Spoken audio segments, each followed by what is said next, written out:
Hello दोस्तों, मेरा नाम है अतुल और आपका हमारे यूट्यूब चैनल पर बहुत बहुत स्वागत है।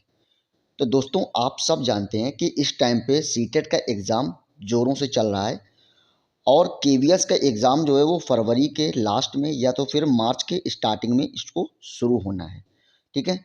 तो इसीलिए दोस्तों, आज हम आप सब लोगों के लिए जियोमेट्री की क्लास लेकर आया हूँ।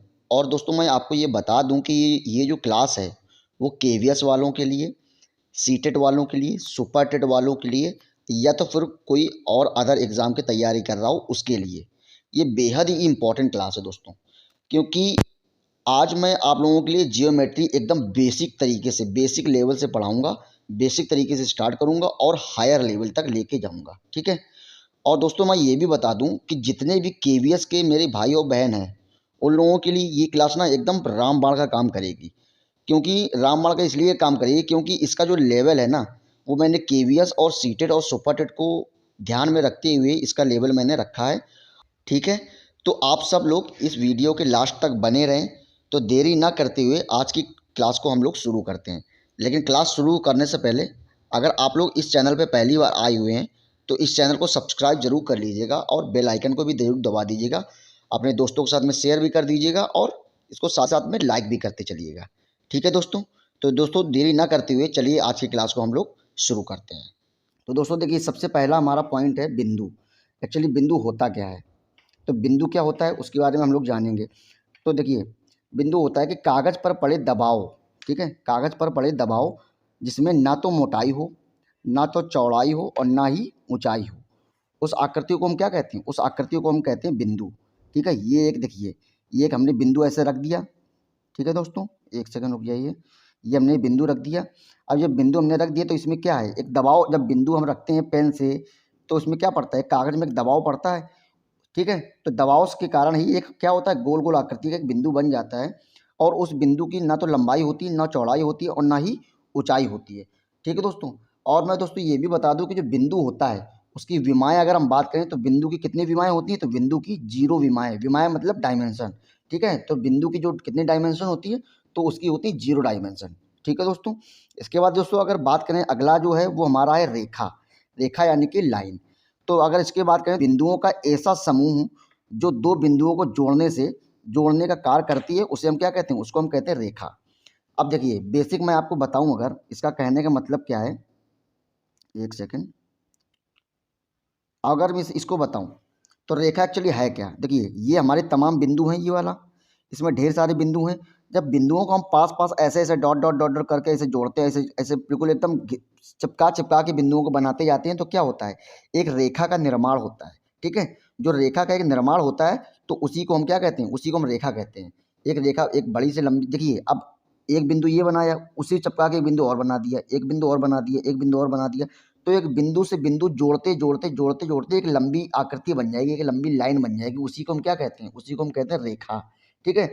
अब रेखा अगर हम बात करें तो इसकी जो रेखा होती है वो कितने विमी होती है? रेखा जो होती है उसकी डायमेंशन कितनी होती है? वन।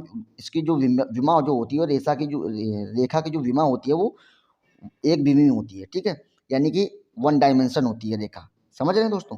तो ये भी आपको उम्मीद करता हूँ कि समझ में आया होगा। और दोस्तों मैं ये भी बता दूं कि रेखा का जो प्रारंभिक और अंतिम बिंदु जो है उसको हम ज्ञात नहीं कर सकते। मतलब प्रारंभिक बिंदु कौन सा है? प्रारंभिक बिंदु ये है, एक सेकंड, ये हमारा प्रारंभिक बिंदु और ये है अंतिम बिंदु। इस बिंदु रेखा का जो है ना प्रारंभिक और अंतिम बिंदु जो है ना उसको हम ज्ञात नहीं कर सकते। क्यों? क्योंकि ये रेखा में कितनी भी लंबी बढ़ सकती है, ये जरूरी थोड़ी ना कि यहीं तक हो रेखा। अब मान लो यहाँ से हमने रेखा स्टार्ट किया, चलती चली जा रही, चलती चली जा रही, इसकी कोई लिमिट तो है नहीं, चलती चली जा रही है ना।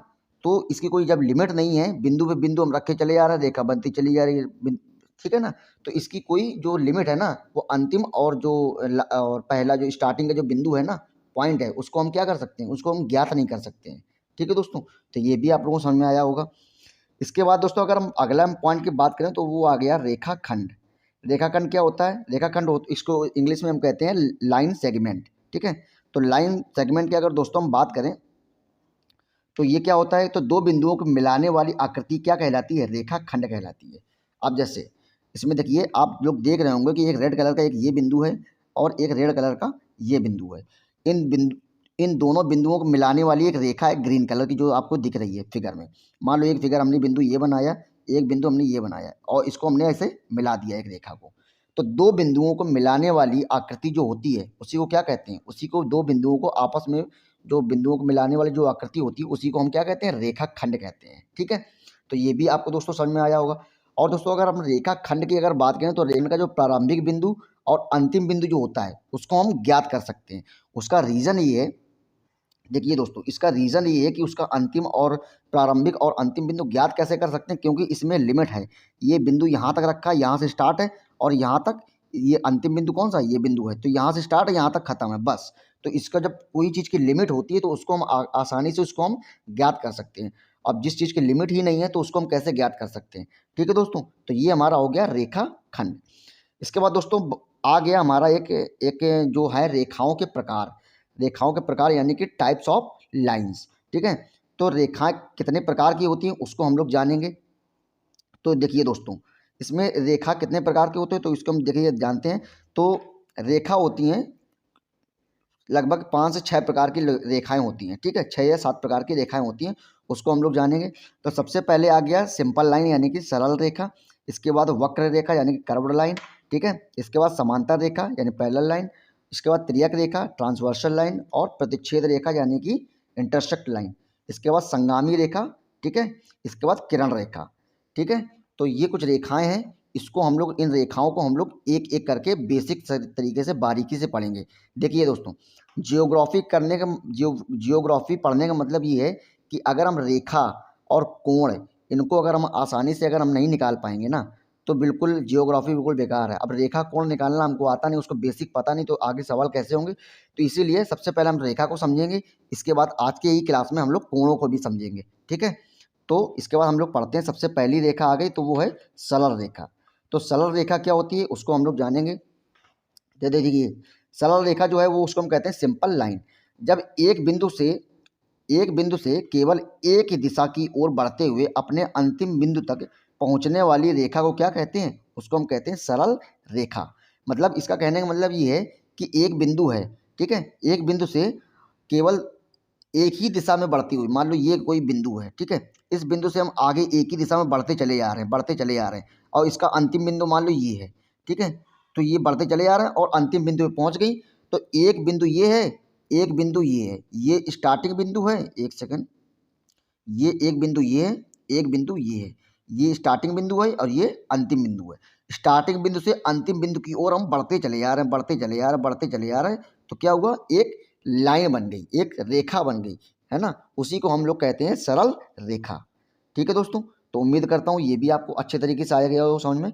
इसके बाद दोस्तों हम बात करते हैं वक्र रेखा यानी कि कर्व लाइन। ठीक है, तो कर्व लाइन क्या होता है उसको भी हम लोग अच्छे से समझेंगे। तो कर्व लाइन देखिए, जब एक बिंदु से दूसरे बिंदु तक जाने के लिए किसी भी दिशा का इस्तेमाल करें, मतलब कोई भी दिशा का इस्तेमाल कर लें, तो उसे हम वक्र रेखा कहते हैं। अब जरूरी नहीं कि इसमें सीधे जाएं, इसमें हम टेढ़े भी जा सकते हैं, दाएं बाएं ऊपर नीचे कहीं भी जा सकते हैं, तो उसी को हम लोग कहते हैं वक्र। ठीक है, आपको मैं बताता हूँ एग्जाम्पल के तरीके, एग्जाम्पल को बताता हूँ। तो देखिए, इसमें देखिए आपको ये एग्जाम्पल दिख रहा है, इसमें ये एक पॉइंट ये है, एक ये पॉइंट ये है, एक दूसरा पॉइंट ये है। ठीक है, तो एक बिंदु से दूसरे बिंदु की तरफ जाने के लिए हम लोग सीधे लाइन का प्रयोग नहीं कर रहे हैं। अगर सीधे लाइन का प्रयोग करते तो हमारा सरल रेखा हो जाता। तो हम लोग इसमें क्या कर रहे हैं? घूम घाम के जा रहे हैं, तो वो क्या है? एक वक्र के तरीके जा रहे हैं, है ना। तो वो वक्र रेखा कहलाएगी। अब जैसे कि हमने एक पॉइंट हमने यहाँ पे ये रख लिया, एक सेकंड, एक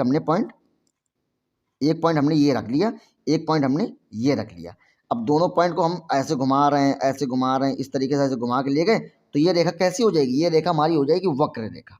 ठीक है दोस्तों, तो ये भी आपको उम्मीद करता हूँ समझ में आया होगा। अब दोस्तों हम बात करें अगर हम समांतर रेखा यानी कि पैरेलल लाइन। ठीक है, तो समांतर रेखा की बात करते हैं। समांतर रेखा एक्चुअली होता क्या है? तो देखिए, दो रेखाओं की बीच की दूरी, ठीक है, दो रेखाओं की बीच की दूरी शुरुआत से लेकर अंत तक एक समान रहे तो वह क्या कहलाएगा? समांतर रेखा कहलाएगी। मतलब जो दो रेखाएं हैं उनकी जो बीच की दूरी है वो स्टार्टिंग से लेके अंत तक, है ना, समान एकदम रहे, एकदम बराबर रहे, एकदम इक्वल रहे, तो वो क्या कहलाएगी? समांतर रेखाएं कहलाएगी, है ना। तो जैसे कि हम लोग देख सकते हैं कि एक ये रेखा है, एक ये रेखा, एक रेखा ए है, एक रेखा बी है, स्टार्टिंग से लेके अंत तक एकदम इक्वल है, कहीं भी कम ज़्यादा गैप नहीं है, है ना। आप लोगों ने देखा होगा ट्रेन की पटरियाँ देखी हैं, उम्मीद कर बिल्कुल देखी ही होंगी आप लोगों ने। तो जो ट्रेन की पटरियाँ जो होती हैं वो एकदम इक्वल होती हैं, ना कहीं कम होती है ना कहीं ज़्यादा होती है। ट्रेन की जो पटरियाँ होती हैं एकदम कैसी होती है, समांतर रेखा में होती हैं, है ना। आपने क्या नाम है, सीढ़ियाँ वगैरह देखा होगा, सीढ़ी के जो डंडे होते हैं, जो क्षैतिज और ऊर्ध्वाधर दोनों टाइप के डंडे होते हैं, वो कैसे होते हैं, वो समांतर रेखा में होते हैं। जैसे ये मान लो सीढ़ी है, अब सीढ़ी में बीच में डंडे भी तो लगे होते हैं, ये इस तरीके के डंडे भी लगे होते हैं। तो ये भी कैसे हैं, देखिए ये वाली लाइन भी दोनों समांतर है और ये वाली लाइन भी दोनों कैसी हैं, समांतर रेखाएं हैं। तो ये क्या है, पैरेलल लाइन इसको हम कहेंगे, ठीक है। तो दो रेखाओं के बीच की दूरी जब एकदम समान रहे तो उसी को हम समांतर रेखा कहते हैं, ठीक है। इसके बाद दोस्तों हम बात करेंगे त्रियक रेखा को हम क्या कहते हैं, ट्रांसवर्सल लाइन, ठीक है। अब हम त्रियक रेखा के दोस्तों अगर हम बात करें तो दो समांतर रेखाओं को काटने वाली तीसरी रेखा क्या कहलाती है, तीसरी रेखा त्रियक रेखा कहलाती है, ठीक है। तो दो समांतर रेखा हो, उस दो समांतर रेखाओं को काटने वाली जो तीसरी रेखा होती है उसी को हम लोग कहते हैं त्रियक रेखा।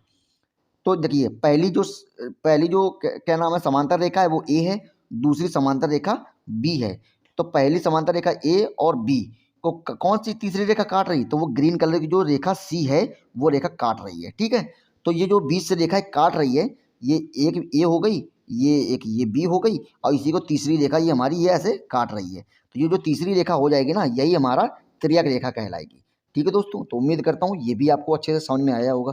अब देखिए इन त्रियक रेखाओं में बीच में जो कोण बनते हैं, देखिए कोण के बारे में अभी हम बताएंगे, आपको आगे बताएंगे।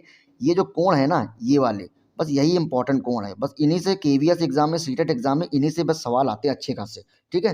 तो इनको मैं आगे डिस्कस करूंगा। इसके बाद दोस्तों आगे हम बात करें, अब हम बात करते हैं प्रतिच्छेद रेखा। प्रतिच्छेद रेखा किसको कहते हैं, यानी कि इंटरसेक्ट लाइन, ठीक है।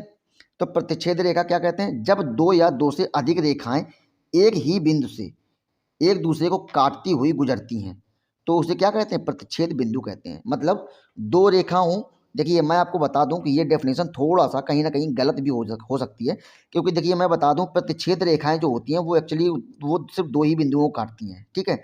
मैं आपको बता दूं प्रतिच्छेद रेखा जो होती है, ये वाला जो फिगर है ये प्रतिच्छेद रेखाओं का है ना। और ये वाला जो फिगर है ये हमारा किसका है, ये संगामी रेखाओं का है, यानी कि कंकरेंट लाइन का है, ठीक है। तो मैं आपको दोनों के बारे में बताता हूँ कि दोनों के फिगर को अच्छे से डिस्कस करूंगा। देखिए ये जो डेफिनेशन जो लिखी हुई है वो किसकी लिखी हुई है, ये लिखी हुई है प्रतिच्छेद रेखा के। जब दो या दो से अधिक बिंदु नहीं, जब दो रेखाएं एक दूसरे को काटें, जब दो रेखाएं एक दूसरे को काटें, ठीक है, तो वो क्या कहलाएंगी, वो प्रतिच्छेद रेखाएं कहलाएंगी। और कहाँ पे, ठीक है, तो ये क्या क्या कहलाएंगी, ये हमारी प्रतिच्छेद रेखाएं कहलाएंगी। अगर हम दूसरे हम बात करें तो जब तीन से अधिक रेखाएं एक ही बिंदु पर, तीन से अधिक रेखाएं एक ही बिंदु पर एक दूसरे को काटती हुई गुजरती हैं तो वो क्या कहलाती हैं, संगामी रेखाएं कहलाती हैं। ये एकदम परफेक्ट उसका जो डेफिनेशन है ये कह सकते हैं, ये परफेक्ट डेफिनेशन है, ठीक है। तो जो संगामी रेखाएं होती हैं उसका फिगर ये है, उसी को हम लोग इंग्लिश में कहते हैं कंकरेंट लाइन। और जो प्रतिच्छेद रेखा यानी कि इंटरसेक्ट लाइन होती है उसका जो फिगर है वो ये है। मतलब दो रेखाएं जब एक ही बिंदु से एक दूसरे को काटती हुई गुजरती हैं तो वो कहलाती प्रतिच्छेद रेखा, ठीक है। और संगामी रेखा किसे कहते हैं, जब तीन से अधिक रेखाएं एक ही बिंदु से एक दूसरे को काटती हुई गुजरती हैं तो उन्हीं को हम क्या कहते हैं, उन्हीं को हम कहते हैं संगामी रेखा यानी कि कंकरेंट लाइन, ठीक है दोस्तों। तो ये आपको अच्छे तरीके से आ गया होगा समझ में। इसके बाद दोस्तों अगर हम बात करें अगला, तो अगली हमारी रेखा कौन सी है, तो अगली है किरण रेखा यानी कि रेज लाइन, ठीक है। अगली कौन सी है, किरण रेखा। तो इस किरण रेखा का प्रारंभिक बिंदु ज्ञात होता है परंतु अंतिम बिंदु जो होता है वो ज्ञात नहीं होता है। अब रीजन क्या है इसका, देखिए जो प्रारंभिक जो बिंदु है वो हमारा एकदम प्रारंभिक बिंदु तो हमको ज्ञात है, क्योंकि यहाँ पे लिमिट है, यहाँ पे बिंदु रखा है तो यहाँ पे तो एकदम लिमिट है कि यहाँ से आगे इस तरफ नहीं बढ़ सकती है ना। तो यहाँ पे तो लिमिट है, बट इस तरफ कोई बिंदु नहीं है, तो इस तरफ हम कितना भी बढ़ाते चले जाएं, है ना। इसीलिए इसको हम कह सकते हैं कि स्टार्टिंग पॉइंट तो इसको हम ज्ञात कर सकते हैं, बट जो अंतिम बिंदु है, जो बाद वाला जो बिंदु है उसको हम ज्ञात नहीं कर सकते। क्यों, क्योंकि जो इसकी जो अंतिम बिंदु है ना उसकी कोई फिक्स लाइन नहीं है ना, वो कितनी भी लंबी हो सकती है, ठीक है दोस्तों। तो ये भी हमारा हो गया तो अब हम आगे स्टार्ट करेंगे, आगे देखते हैं। अब आगे आ गया हमारा कोणों के प्रकार यानी कि टाइप्स ऑफ एंगल। अब हम देखिए रेखाएं जितनी भी होती थी, हमने सारी रेखाओं जितनी भी प्रकार की होती है सबके बारे में अच्छे से हमने जान लिया। अब हम पढ़ेंगे एंगल के बारे में यानी कि कोणों के बारे में। तो आज हम पढ़ेंगे, अब हम पढ़ेंगे कोणों के प्रकार यानी कि टाइप्स ऑफ एंगल। ठीक है, अब देखिए टाइप्स ऑफ एंगल में हम लोग ये देखेंगे कि कोण कितने प्रकार के होते हैं और कौन कौन से कोण होते हैं। तो सबसे पहला जो कोणों के प्रकार में सबसे पहला जो कोण होता है वो हमारा होता है न्यून कोण। आपको मैं बता दूं कि न्यून कोण से भी पहले एक कोण और होता है जिसको हम कहते हैं 0 डिग्री कोण यानी कि शून्य कोण, है ना। शून्य कोण क्या होता है मैं आपको बेसिक तरीके से बता देता हूँ यहाँ पे, ताकि आप लोगों को कन्फ्यूजन ना हो। देखिए शून्य कोण ये होता है, एक हमने रेखा खींची, जो शून्य कोण होता है वो उसी बिल्कुल वही उसी रेखा में एक बिंदु होता है, उसी रेखा में जो बिंदु होता है उसी को हम लोग कहते हैं शून्य रेखा यानी कि शून्य कोण। ठीक है, उसी रेखा में प्रारंभिक बिंदु जो होता है, उस एक रेखा में प्रारंभिक बिंदु जो होता है उसी रेखा में, तो उसी को हम कहते हैं शून्य कोण। ठीक है, तो ये होता है शून्य कोण। अब दोस्तों हम बात करें अगर हम न्यून कोण की यानी कि एक्यूट एंगल, तो न्यून कोण की हम बात करें तो जो कोण दोस्तों, जो कोण जो हम होता है न्यून कोण जो होता है वो 0 डिग्री से बड़ा होता है और 90 डिग्री से छोटा होता है। ठीक है, हम आप देख सकते हैं, देखिए ये हमारा 90 डिग्री है। अब मैं आपको उसको समझाने से पहले आपको मैं एक और फिगर सबके थ्रू समझाने की कोशिश करता हूँ। एक ये हमारा गोला है, ये गोला हमारा कितने डिग्री का होता है, तो गोला हमारा होता है 360 डिग्री का। ठीक है, गोला जो होता है हमारा 360 डिग्री का होता है। अब 360 डिग्री को अगर हम आधा आधा काट दें तो हमारा 180 ये वाला हो जाएगा, 180 ये वाला हो जाएगा। ठीक है, अब 180 जब ये हो जाएगा, 180 ये हो जाएगा। अब हम इस 180 को एक बार और काट दें ऐसे इस तरीके से, तो क्या होगा 90 ये, 90 ये, 90 ये और 90 ये। तो यही जो 90 वाला ये वाला जो फिगर है, ये वाला जो 90 वाला फिगर है, यही फिगर हमारा ये बना है। ठीक है, यही फिगर ये हमारा बना है ये वाला। ठीक है, तो इसी फिगर को हम लोग इसी फिगर को हम समझोगे। अब देखिए जो 90 तो हमारा ये बना है, 90 तो हमको समझ में आ गया कि ये हमारा 90 एंगल बना है। ठीक है, अब इसमें ये जो न्यून कोण की जो डेफिनेशन होती है वो क्या कहती है कि जो न्यून कोण जो होता है वो 0 डिग्री से बड़ा होता है और 90 डिग्री से छोटा होता है। देखिए ये जो कोण है जो 0 डिग्री से तो बड़ा है लेकिन 90 डिग्री से क्या है, छोटा है। इसीलिए देखिए ये इस तरफ झुका हुआ है, ये इस तरफ ये झुका हुआ है।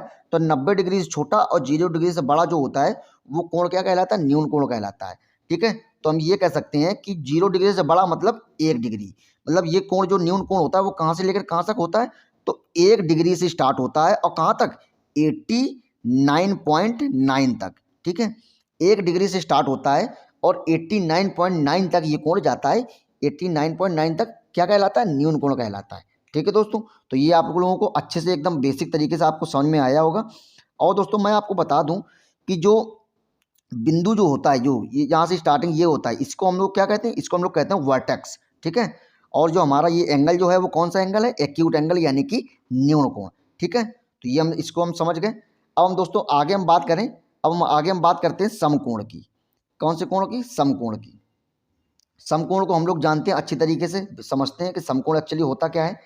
तो समकोण इसको हम क्या कहते हैं, वह कोण जिसकी माप ठीक कितनी हो, 90 डिग्री हो। वह कोण जिसकी माप ठीक 90 डिग्री हो तो उसी को हम क्या कहते हैं, समकोण कहते हैं। मतलब ये जो ना किसी से कम हो ना किसी से ज़्यादा, ये एकदम फिक्स होती है। समकोण जो होता है एकदम फिक्स होता है 90 डिग्री का, जैसा कि हम लोग फिगर में देख भी सकते हैं। ठीक है, तो ये भी हम लोगों ने समझ लिया।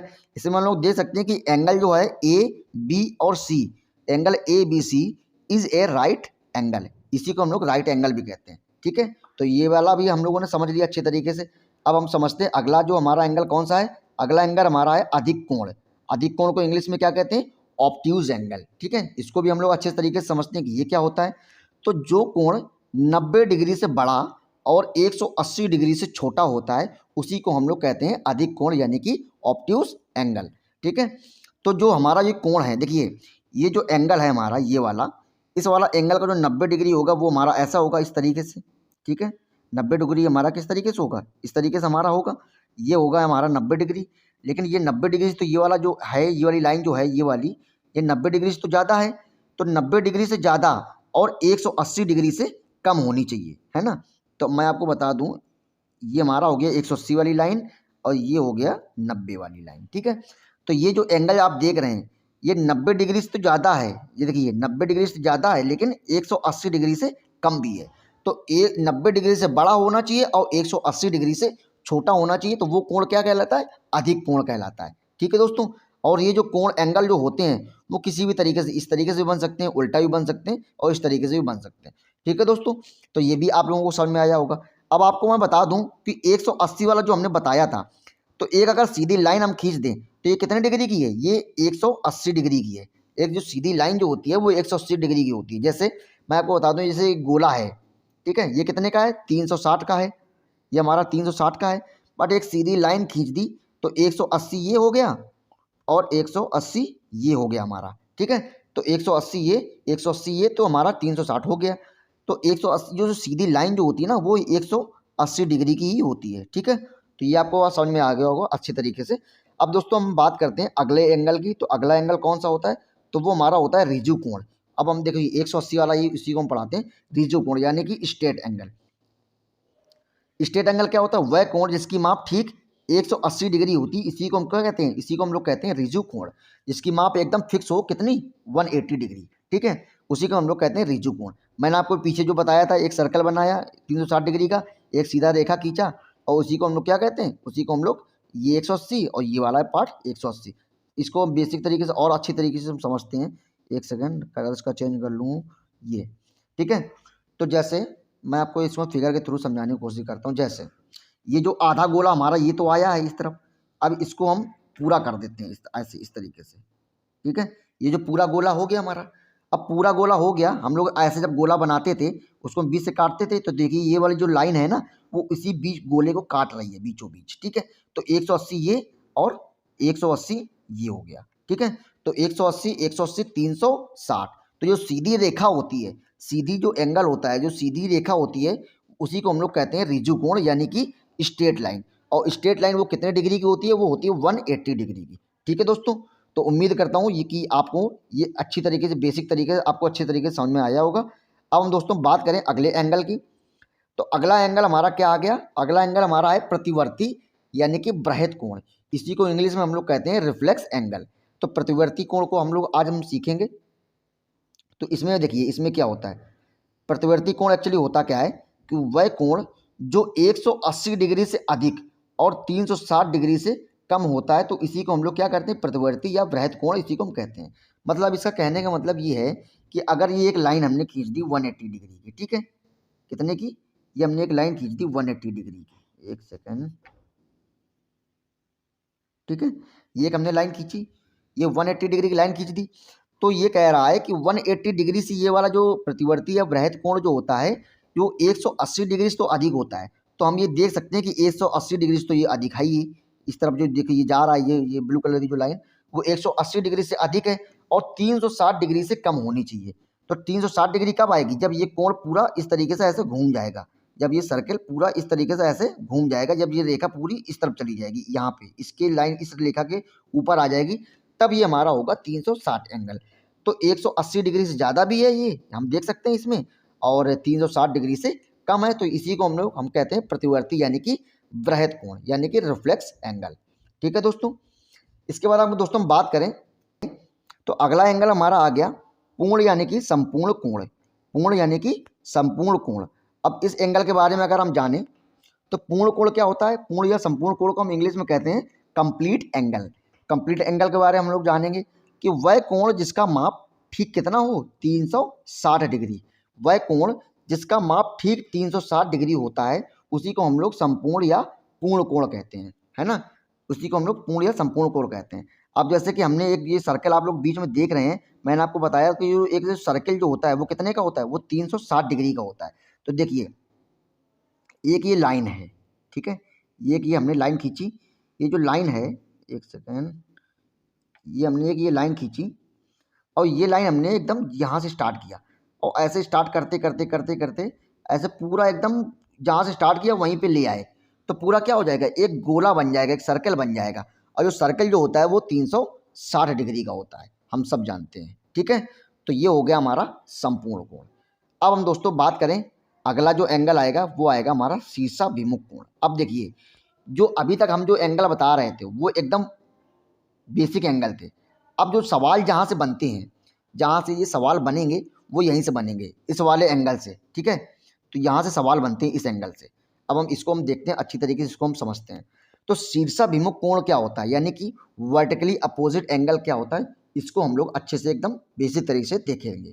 तो इसमें देखिए क्या होता है कि शीर्षाभिमुख जो कोण होते हैं वो कैसे होते हैं। शीर्षाभिमुख के जो कोण होते हैं वो एक दूसरे के आमने सामने के बराबर होते हैं, यानी कि आमने सामने के जो एंगल होते हैं वो कैसे होते हैं, एकदम इक्वल होते हैं और बराबर होते हैं।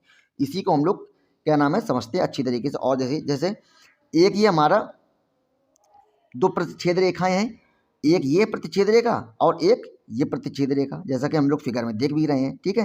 एक ये हमारा ए हो गया और एक ये हमारा बी हो गया, ठीक है। दो हमारी रेखाएं हैं ए और बी। अब जिस बिंदु पे ये काट रही हैं, यहाँ पे ये हमारा बिंदु हो गया। अब जिस बिंदु पे काट रही हैं तो वहीं से हमने कहाँ पे कितने एंगल बन रहे हैं, वहाँ पे 4 एंगल बन रहे हैं। एक हमारा एंगल 1, एक एंगल 2, एक एंगल 3 और एक एंगल 4। ये हमारे 4 एंगल बन रहे हैं। तो जो शीर्षाभूमिक जो कोण होता है, यानी कि जो वर्टिकल एंगल जो होता है, वो वर्टिकल एंगल जो होता है वो आमने सामने। आमने सामने का मतलब कैसा, अगर एक ये है हमारा तो उसके सामने कौन सा है, ये 3 है ना। जैसे 4 ये है हमारा तो उसके सामने कौन सा है, 2, ठीक है। तो आमने सामने जो एंगल होते हैं वो कैसे होते हैं, एकदम बराबर होते हैं। अगर जैसे जैसे हम आपको और बता दें, जैसे कि मान लो ये दूसरा एंगल कितने का है, 60 डिग्री का मान लो। दूसरा एंगल जो है वो 60 डिग्री का है और जो चौथा एंगल है तो वो भी कितने का हो जाएगा, ये भी 60 डिग्री का हो जाएगा, ठीक है। अगर हम मान के चलें कि ये वाला जो एंगल है वो अगर 120 डिग्री का है, पहला वाला एंगल है 120 डिग्री का, तो दूसरा वाला तीसरा वाला एंगल जो होगा उसी के सामने वाला जो एंगल होगा, जो बराबर होते हैं, ये भी कितने का हो जाएगा, ये भी 120 डिग्री का हो जाएगा। इसका कहने का मतलब ये है, ठीक है। तो ये दोस्तों आप लोगों को अच्छी तरीके से आ गया होगा। तो जैसे कि इसमें एक और समझाते हैं। जैसे ये हमारा एकदम ये शीर्षाभिमुख जो कोण है वो बन गए, एक ये कोण, एक ये कोण और एक ये कोण, ठीक है। अब हम इसको हम और देखते हैं। मान लो इसका हम जो डिग्री है, मान लो हमने ले लिया 30 डिग्री, कितना, 30 डिग्री। तो इसके सामने एंगल कौन सा है, इसके सामने ये वाला एंगल है। इस 30 वाले डिग्री के सामने कौन सा एंगल है, ये वाला। तो इसका जब 30 है तो इसका भी कितना होगा, इसका भी 30 हो जाएगा। इसका मान लो अगर 60 है, ठीक है, तो इसके सामने कौन सा है, इसके सामने कौन सा है, ये वाला। तो इसका भी कितना एंगल हो जाएगा, इसका भी हो जाएगा 60, ठीक है। तो ये कुछ होता है इस तरीके से दोस्तों। तो उम्मीद करता हूँ ये भी आपको समझ में आ गया होगा। जैसा कि हम इसमें देख भी सकते हैं कि जो एंगल, इसमें हम लोग देख भी सकते हैं कि जो एंगल हमारा एक है किसके बराबर है, एक सेकंड, हाँ, जो एंगल एक है हमारा एंगल 3 के बराबर है। मतलब एंगल जो एक है हमारा वो एंगल 3 के बराबर है, और एंगल जो 2 है हमारा वो किसके बराबर है, वो एंगल 4 के बराबर है, जैसा कि हम लोग यहाँ पे देख भी सकते हैं, ठीक है दोस्तों। तो ये आप लोगों को बहुत ही अच्छी तरीके से समझ में आ गया होगा, उम्मीद तो यही करता हूँ। अब दोस्तों अगले हम कोण की बात करें तो अगला कोण हमारा आ गया संगत कोण। संगत कोण मतलब करस्पॉन्डिंग एंगल। तो करस्पॉन्डिंग एंगल के बारे में हम लोग अच्छे से जानेंगे कि ये क्या होता है, इसको किस तरीके से सीखते हैं। तो देखिए जो करस्पॉन्डिंग एंगल जो होता है दोस्तों, वो जब दो समांतर रेखाएं, एक ये समांतर रेखा एक ये समांतर रेखा, दो समांतर रेखाओं को काटने वाली जो तीसरी रेखा होती है, यानी कि ये वाली रेखा जो होती है, जो ये वाली रेखा है, जो ये वाली है ना, तो दो समांतर रेखाओं को काटने वाली जो तीसरी रेखा होती है उसको हम क्या कहते हैं, उसको हम लोग कहते हैं त्रियक रेखा। अब त्रियक रेखाओं में बीच में जो एंगल बनता है, त्रियक रेखाओं के बीच में जो ये कोण बन रहे हैं, कोण 1, कोण 3, 2, 4, इन्हीं कोणों को हम लोग क्या कहते हैं, इन्हीं को हम लोग कहते हैं करस्पॉन्डिंग एंगल, यानी कि संगत कोण, ठीक है। तो हम लोग बस इसी को अच्छी तरीके से आज हम सीखेंगे कि संगत कोण एक्चुअली होता क्या है। तो देखिए मैं आपको, आपने पीछे जाना था कि आपने पीछे क्या जाना था कि इस तरीके का अगर एंगल है ना, इस तरीके का अगर एंगल है तो इस तरीके के एंगल में हम लोगों ने ये सीखा था कि ये वाला कोण अगर 60 है तो ये वाला भी कितना हो जाएगा, 60। मतलब आमने सामने के जो जो होते हैं एंगल जो होते हैं वो कैसे होते हैं, एकदम इक्वल होते हैं। हम लोगों ने ये जाना था किसमें, हम लोगों ने जाना था ये शीर्षाभिमुख कोण, यानी कि वर्टिकली एंगल में, ठीक है। वर्टिकल एंगल में हम लोगों ने जाना था कि अगर ये वाला कोण अगर जितना है तो उतना ही उसका अपोजिट एंगल हमारा उतना सेम हो जाएगा। ये जितना कोण हो जाएगा तो उसी के सामने वाला कोण वो एकदम बराबर हो जाएगा। तो इसी तरीके से इसमें भी है, ठीक है। तो इसी को हम लोग ये देखते हैं, एक सेकेंड। हाँ, जैसे कि हमारा 3 एंगल जो है, एंगल वन जो है हमारा, वो एंगल 3 के बराबर है, ठीक है। ये हमारा हो जाएगा शीर्षाभिमुख कोण, यानी कि वर्टिकली अपोजिट एंगल, ठीक है। तो जो हमारा एंगल 1 है वो 3 के बराबर हो जाएगा, एंगल 4 जो है वो हमारा 2 के बराबर हो जाएगा। ये किसके है? ये हमारा कहलाता है वर्टिकली एंगल। लेकिन हम लोग इसमें बात कर रहे हैं करस्पॉन्डिंग एंगल, यानी कि संगत कोण। संगत कोण, संग का मतलब क्या होता है? साथ का कोण। संगत मतलब साथ का कोण, संगत मतलब साथ का, हाँ, ठीक है। तो संगत कोण के बारे में अगर हम बात करें तो ए का संगत कोण क्या हो सकता है? ए किसके समान है? तो ए समान है 5 के, ठीक है। एंगल 1 किसके समान है? 5, एंगल 5 के। एंगल 2 किसके समान है? एंगल 6 के। एंगल जो 3 है वो किसके समान है? एंगल 7 के। और एंगल 4 किसके समान है? एंगल 8 के। आप लोगों को हो सकता है कि आप लोग इस अभी आप लोगों को समझ में नहीं आया हो, तो एक बार मैं दूसरा फिगर ड्रॉ करता हूँ, उसमें उस फिगर में समझा के मैं आपको बताता हूँ। देखिए जो दो हमारी समांतर रेखाएं दोस्तों, ये हमने दो समांतर रेखाएं खींच ली, और एक जो हमारी ये है, एक हमारी तिर्यक रेखा। तो दो समांतर रेखाएं खींच ली, एक तिर्यक रेखा खींच ली, ठीक है। अब इसका मैं थोड़ा सा कलर चेंज कर दूं, जिससे कि आप लोगों को पहचानने में दिक्कत ना हो। देखिए, मैंने आपको बताया था अगर ये एंगल हमारा 60 है, कितना? 60, ठीक है। अगर ये एंगल 60 है, अब मैं आपको बता दूं, देखिए एक ये लाइन है, एक ये लाइन है, दो लाइनें आपको समांतर लाइन दिख रही, समांतर एंगल जो समांतर रेखा जो है दो दिख रही हैं। इसी में एक तिर्यक रेखा भी है। अब जो तिर्यक रेखा है वो एक बार इस एंगल पे काट रही है यहाँ पे, और एक बार यहाँ पे काट रही, आप लोग देख रहे हैं। तो जब ये दो जगह ऐसे काट रही हैं, तो जब लाइन के ऊपर वाला कोण कितना है? 60, तो इस वाले में भी, इस वाले लाइन में भी इस लाइन के ऊपर वाला एंगल जो होगा ये कितना होगा? 60, ठीक है। अब जो 60 होगा, तो यही हमारा जो हाई एंगल, यही हमारा क्या कहलाता है? संगत कोण कहलाता है। अब जैसे इस तरफ एंगल अगर हमारा है 30 लाइन के ऊपर, तो इस तरफ भी लाइन के ऊपर एंगल हमारा हो जाएगा 30। समझ में आया दोस्तों?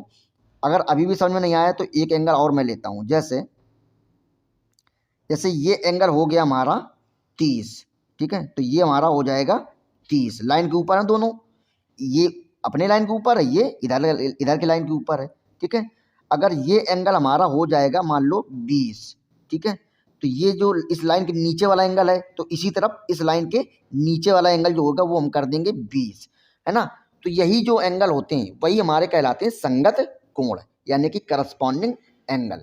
जैसा कि फिगर में आप देख भी रहे हैं कि जो सेम कलर के जो लाइन है ना, जो सेम जो कलर के जो एंगल हैं, जैसे कि मान लो जो ब्लू कलर का जो एंगल है वो 1 और 5 एंगल कैसे होंगे? बराबर होंगे, है ना।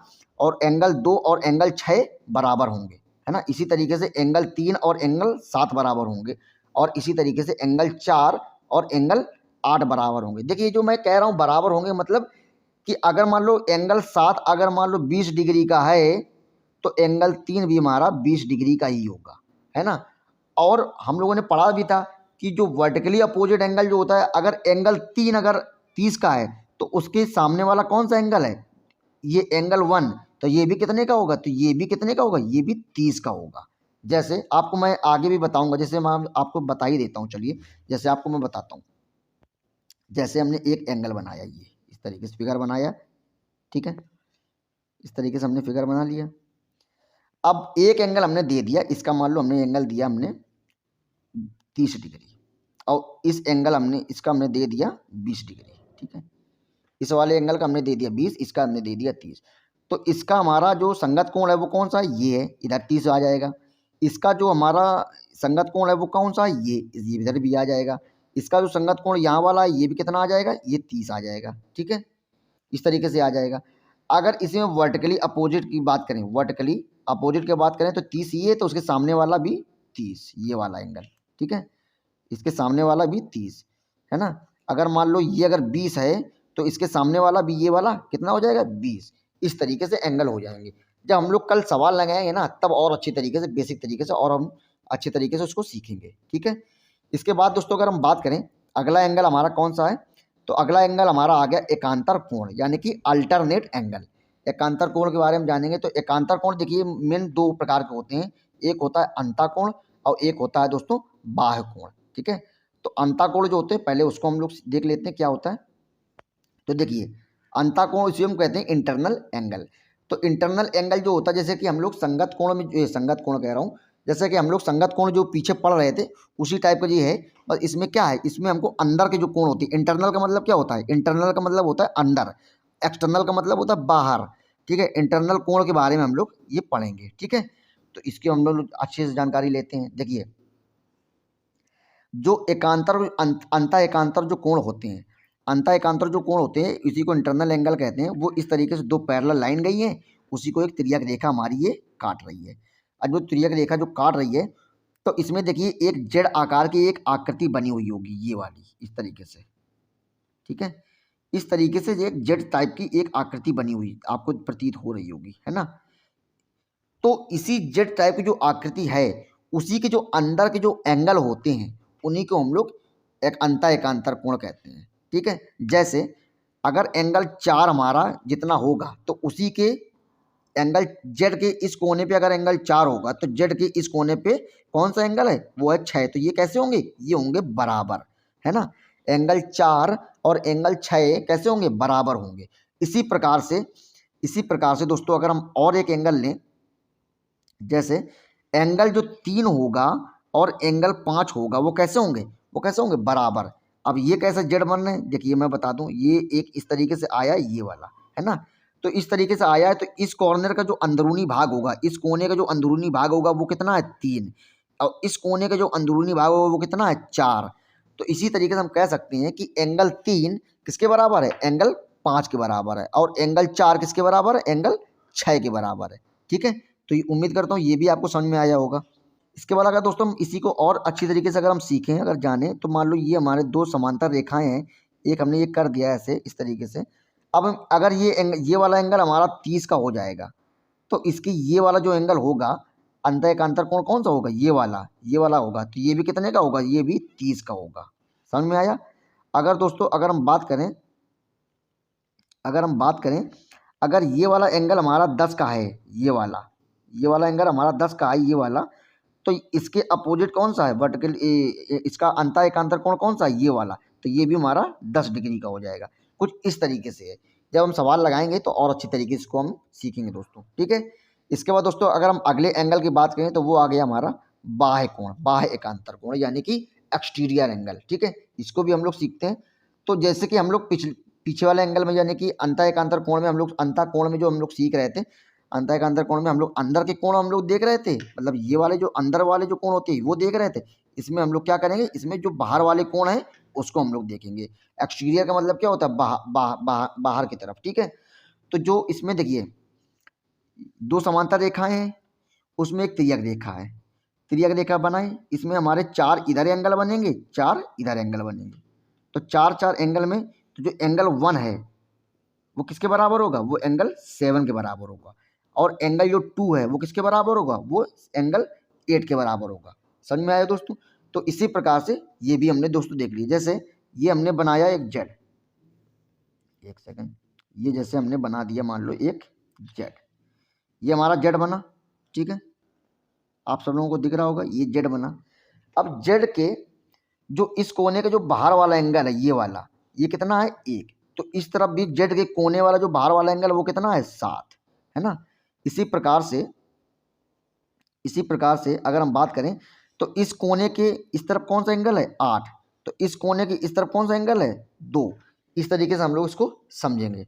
ठीक है दोस्तों, तो ये भी दोस्तों आ गया होगा, उम्मीद करता हूँ समझ में आया होगा। तो एंगल जो 7 है वो किसके बराबर होगा, एंगल 7 बराबर एंगल 1 के हो जाए।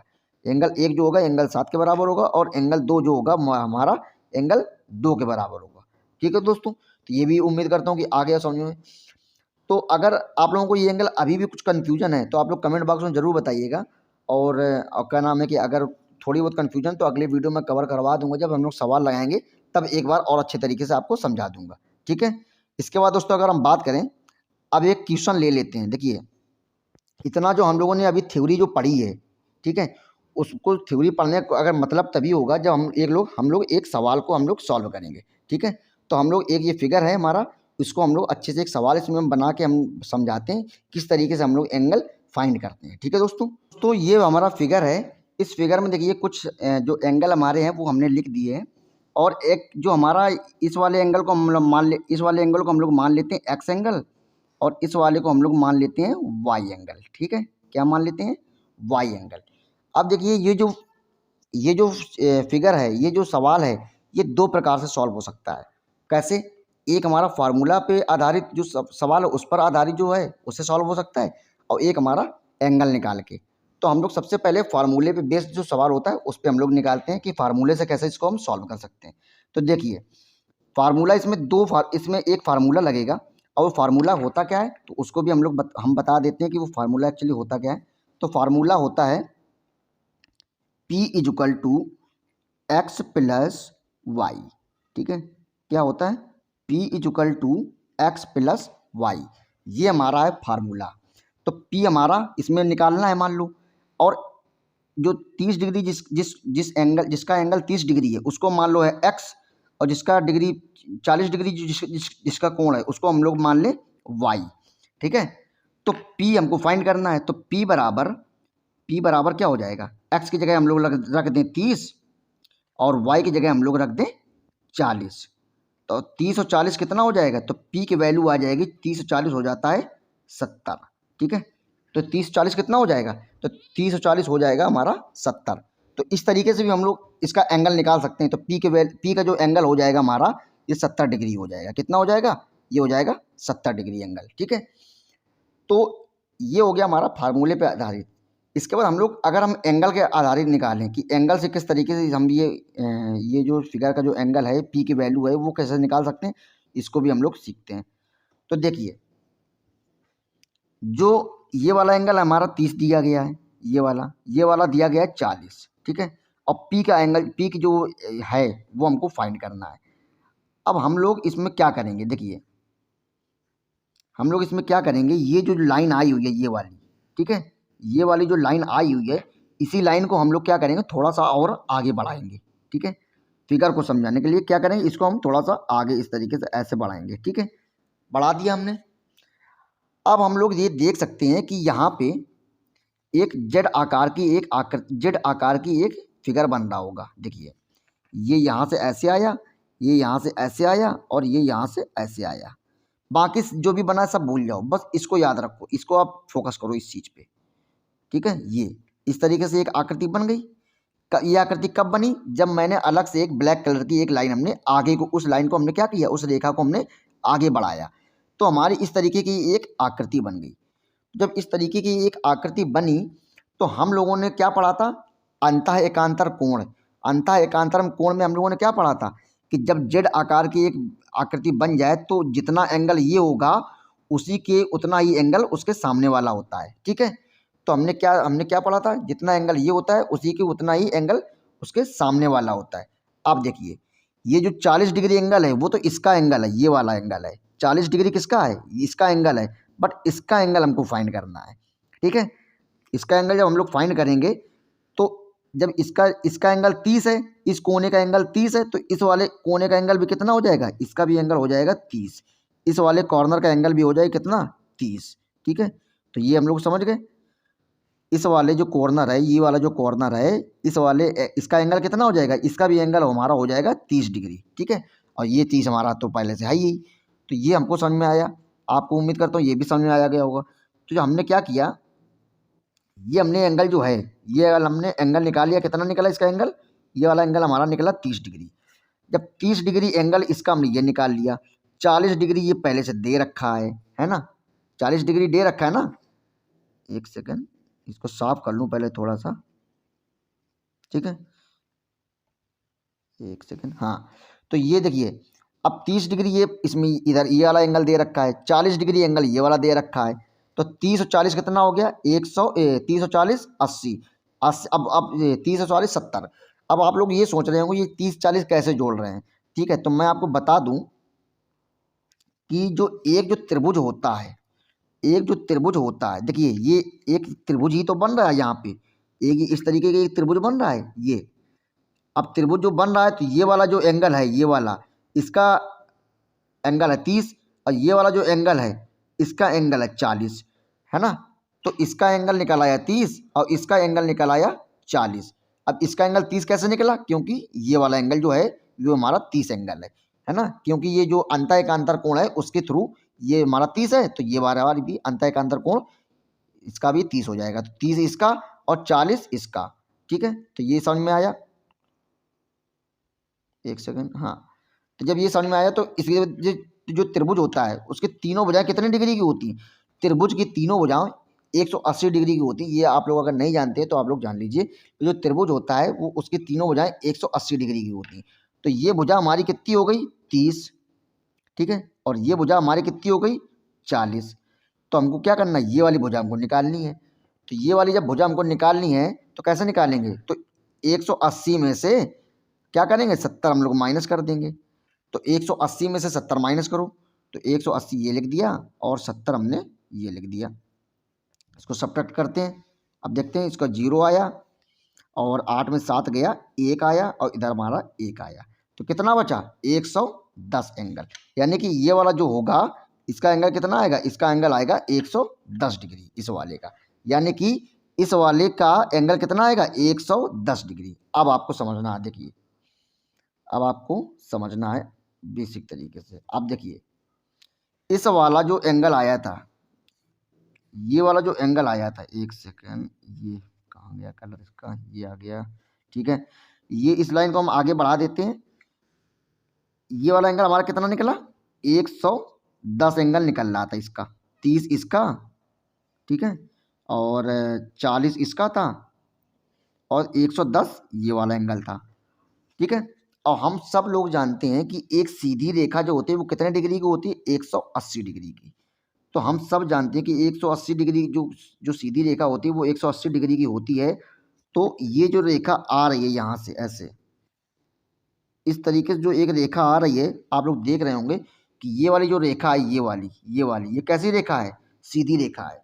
ये जो रेखा देखिए हरी वाली यहाँ तक आई है, यहाँ तक आई है, लेकिन इसको हमने आगे बढ़ाया तो एक सीधी रेखा हो गई। अब आप देखिए जो एंगल हमने निकाला था 110, वो आप लोग याद रखिएगा। ठीक है, तो जो सीधी रेखा यहाँ तक आ गई, तो ये सीधी रेखा कितने डिग्री की है? ये हमारी सीधी रेखा जो है वो 180 उसकी है, एंगल की है, 180 डिग्री की है। तो 180 में से 110 तो इस वाले एंगल का निकल रहा था कोण, तो 180 में से क्या करेंगे? 110 एंगल हम सब्ट्रैक्ट कर देंगे तो हमारा आ जाएगा कितना? 70। कितना आ जाएगा? 70 डिग्री। ठीक है, 70 डिग्री जब आ जाएगा तो ये किसका एंगल, कौन सा एंगल है? ये 70 डिग्री जो है वो किस वाला एंगल? ये वाला एंगल निकल आया, जो कि हमारा पी एंगल फाइंड करना था, वही एंगल हमारा निकल आया। तो ये कुछ इस तरीके से है। ठीक है, तो दोस्तों की उम्मीद करता हूँ कि आपको अच्छे से समझ में आया होगा। और अगर आपको कुछ कोई भी थोड़ी बहुत भी डाउट है अगर, तो आप लोग क्या नाम है कि कमेंट बॉक्स में ज़रूर लिखिएगा, तो उसका मैं अगला वीडियो जब लाऊंगा तो उसको और ही अच्छी तरीके से उसको समझाऊंगा। ठीक है, और बाकी दोस्तों इसमें थोड़ा सा लिखते हुए नहीं बन रहा था टैब में, तो इसमें इसी वजह से हम जो अगला वीडियो जो लाएंगे वो या तो फिर मैं पेन और पेपर कॉपी में समझाऊंगा या तो फिर और कोई उसका उपाय अच्छे से ढूंढूंगा। ठीक है, इस वजह से वो लिखने में थोड़ी सी प्रॉब्लम हो रही थी। तो दोस्तों उम्मीद करता हूँ कि आप लोगों को जितना भी बेसिक जो जियोमेट्री है ये अच्छे से आप लोगों को उम्मीद करता हूँ कि समझ में आया होगा। अब जो अगली क्लास लेंगे उसमें हम लोग सवालों को लेंगे। अब इसी देखिए, अगर आप लोग ये बेसिक ज्योमेट्री पढ़ ली है तो अब सवाल सॉल्व करने में ज़्यादा दिक्कत नहीं होगी। ठीक है, तो दोस्तों ठीक है दोस्तों, आज के लिए इतना ही। लेकिन अगर चलने से पहले आप लोगों ने अभी तक चैनल को सब्सक्राइब नहीं किया है तो उसको कर लीजिएगा और अपने दोस्तों के साथ में शेयर करिएगा और बेल आइकन को जरूर दबा दीजिएगा और लाइक भी कर दीजिएगा। ठीक है दोस्तों, तो आज के लिए इतना ही। मिलते हैं कल के अगले वीडियो में, तब तक के लिए नमस्कार, जय हिंद, वंदे मातरम।